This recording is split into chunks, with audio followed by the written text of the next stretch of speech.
ሃሌሉያ። ስለዚህ ሁል ጊዜ ቀናችሁን ስትጀምሩት ትንቢትን በመናገር ጀምሩ።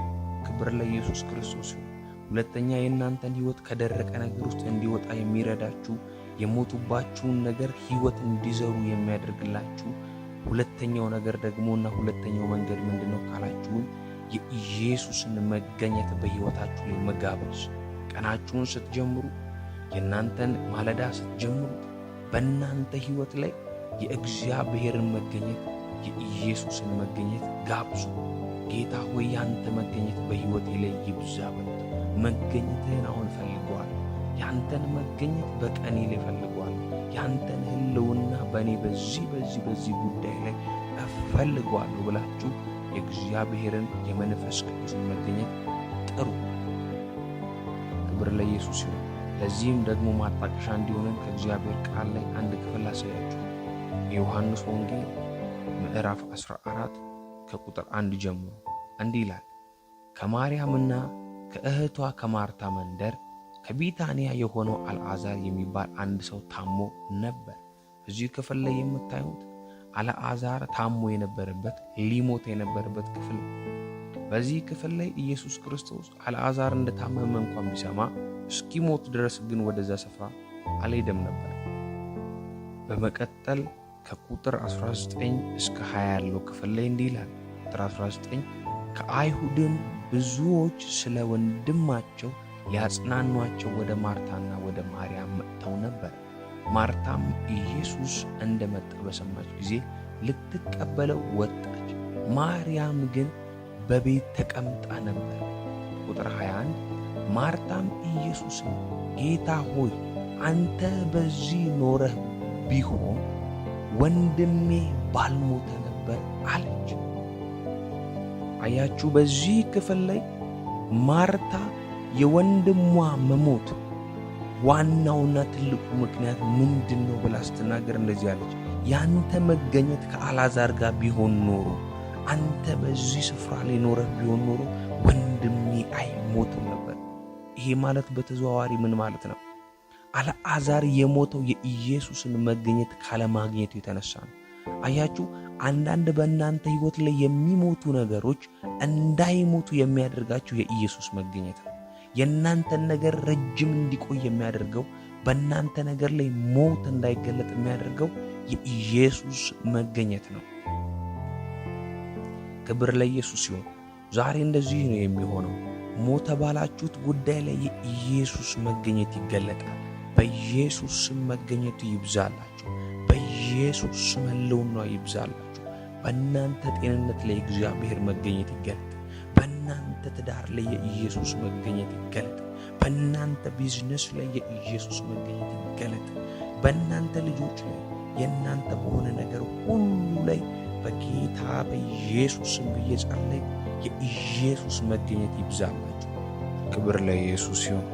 እንደተለመደው ሁልጊዜም እንደምናደርገው ዛሬም ድምፃችንን በእግዚአብሔር ፊት እናሰማለን። እግዚአብሔር ዛሬ በኃይል ይረዳል። እግዚአብሔር ዛሬ በኃይል ያግዘናል። ክብር ለኢየሱስ ክርስቶስ ይሁን።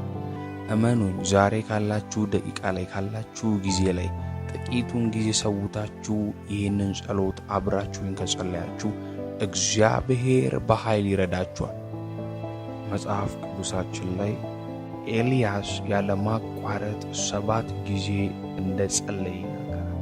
ዝናብ እንዲዘንብ በዛ ድርቅ ላይ በዛ በቃ በተባለ ሁኔታ ላይ ዝናብ እንዲዘንብ 7 ጊዜ ያለ ማቋረጥ እንደጸለየ ይናገራል። በራብራችሁን ያለ መታከት ያለ መድከም በእግዚአብሔር ፊት እቺን ጥቂት የሆነች ጸሎት አብራችሁ የምትጸልዩ እመኑኝ፣ በሕይወታችሁ ላይ ለውጥ እንታያላችሁ። በጤንነታችሁ ላይ ለውጥ እንታያላችሁ።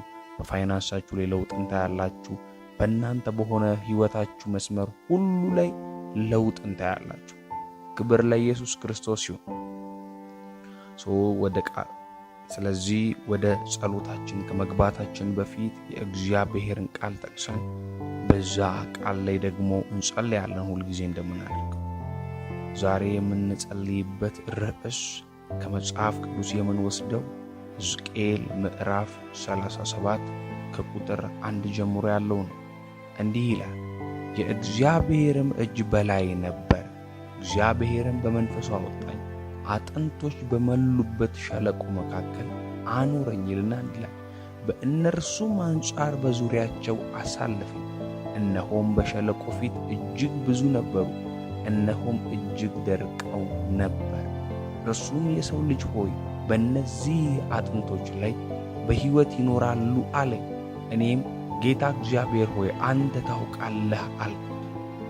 እርሱም እንዲህ አለኝ፣ በእነዚህ አጥንቶች ላይ ትንቢትን ተናገር፣ እንዲህም በላቸው፣ እናንተ የደረቃችሁ አጥንቶች ሆይ የእግዚአብሔርን ቃል ስሙ። ሃሌሉያ! በእናንተ ሕይወት ላይ ዛሬ የትኛውም የደረቀ ነገር የእግዚአብሔርን ቃል መስማት ይጀምራል።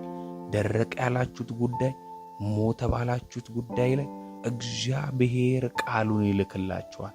ዛሬ የእናንተ ፋይናንስ የእግዚአብሔርን ቃል መስማት ይጀምራል። የእናንተ ጤንነት የእግዚአብሔርን ቃል መስማት ይጀምራል። የእናንተ ትዳር የእግዚአብሔርን ቃል መስማት ይጀምራል። የእናንተ ልጆች፣ የእናንተ ቢዝነስ፣ የእናንተ የሆነ ጉዳይ በሙሉ ዛሬ የእግዚአብሔርን ቃል በኢየሱስ ስም ይሰማል ብዬ ጸለይኩ። አያችሁ፣ በዚህ ክፍል ላይ እንደምታዩት እግዚአብሔር እኔ ትንቢትን በእነኚህ አጽሞች ላይ እናገራለሁ አይደለም ያለው። የሰው ልጅ ሆይ አንተ በእነዚህ በደረቁ አጥንቶች ላይ ትንቢትን ተናገር ነው ያለው። አያችሁ፣ አንዳንድ ጊዜ እናንተ ሕይወት ላይ የሚፈጠሩ ነገሮችን እግዚአብሔር መልስ ለመስጠት የሚጠብቀው እናንተ በእነዚያ ጉዳዮች ላይ ትንቢትን እስክትናገሩ። አንዳንድ የእናንተ ጥያቄዎች የሚጠብቁት የእናንተን የትንቢት ቃል ነው።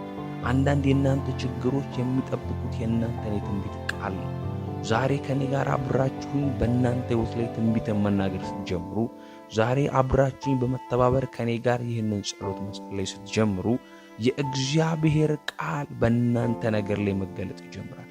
የእግዚአብሔር መንፈስ እናንተን ዛሬ ያግዛችኋል። ሃሌሉያ!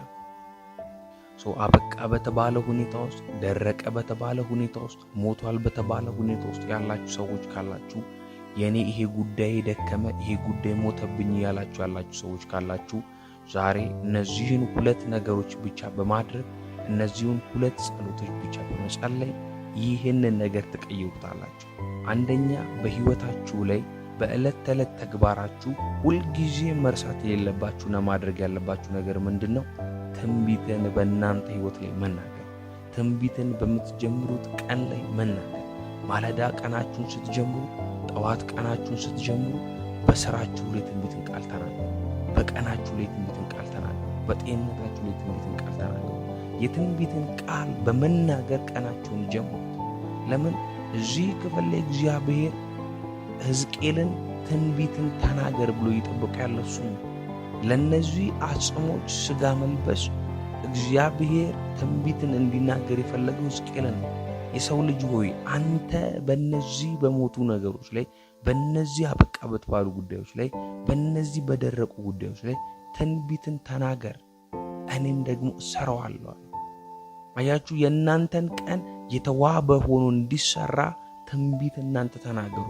በሥራችሁ ላይ እግዚአብሔር ቃል እንዲገለጥ ትንቢትን ተናገሩ። እናንተ ሕይወት ላይ ያለው ችግር የሚቆየው እናንተ ትንቢት በሕይወታችሁ ላይ መናገር እስክትጀምሩ ብቻ ነው። እናንተ ሕይወታችሁ ላይ ትንቢትን መናገር ስትጀምሩ ያ ሁኔታ መቀየርና መለወጥ ይጀምራል። ሃሌሉያ! በጌታ በኢየሱስ ስም እንዲህ ብዬ በሕይወታችሁ ላይ ተናገርኩ። የትኛውም ሞተ ያላችሁት ነገር ካለ ዛሬ በጌታ በኢየሱስ ስም ሕይወትን ማግኘት ጀመረ። ሞተ ያላችሁት ጤንነት ከሆነ በኢየሱስ ስም ሕይወት ማግኘት ጀመረ። ሞተ ያላችሁት ፋይናንስ ከሆነ በኢየሱስ ስም ሕይወት ማግኘት ጀመረ። የትኛውም በእናንተ ሕይወት ላይ ሞተብኝ ያላችሁት ነገር ላይ በጌታ በኢየሱስ ስም ሕይወት እንዲገለጽ ጸልዩ። ክብር ለኢየሱስ ይሁን። ደረቀ ባላችሁት ጉዳይ ላይ በኢየሱስ ስም ልምላሜ ሆነ። ተስፋ በቆረጣችሁበት ጉዳይ ላይ አዲስ ነገር በኢየሱስ ስም ማየት ይሁንላችሁ። እንግዳን ነገር በኢየሱስ ስም ማየት ይሁንላችሁ። ሕይወትን በኢየሱስ ስም ማየት ይሁንላችሁ። በደረቁ በእናንተ ጉዳዮች ላይ ትንቢትን ቃል እናገራለሁ። በሞቱ የእናንተ ጉዳዮች ላይ ትንቢትን ቃል እናገራለሁ። በኢየሱስ ስም የእግዚአብሔር ቃል በእናንተ ተገለጠ። የእግዚአብሔር ቃል በእናንተ ጉዳይ ተገለጠ።